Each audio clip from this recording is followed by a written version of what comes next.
Unlock Midjourney's true potential by teaching it to paint with your own pictures. First, you'll need your chosen source image. This could be anything: a photograph, a drawing, or even a screenshot. Head over to your Midjourney Discord server in the chat where you usually generate images. You'll notice an option to upload a file. Click on it and select your source image from your device. Once the image is uploaded, you'll see it appear in the chat. Now, here's the crucial step: you need to get the direct URL of this image. Simply click on the image to open it in a larger view, and then right-click from the context menu.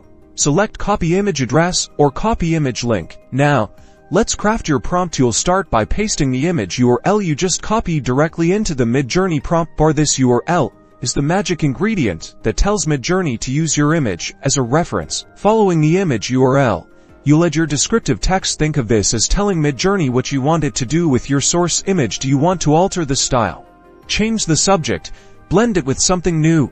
Be as descriptive as possible to guide the AI. For example, if your source image is a landscape photo and you want it in a Van Gogh style, you paste the image URL.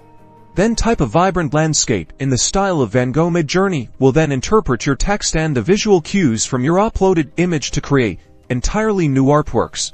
Once Midjourney generates your initial batch of images, you'll see options below them. You can choose to create variations of your favorite result. This allows you to explore different interpretations of your source image, all based on your initial prompt and the AI's understanding. If you find a result you absolutely love, you can upscale it to get a higher resolution version. This process empowers you to transform existing visual media into unique artistic creations, giving you a powerful new way to create with Midjourney.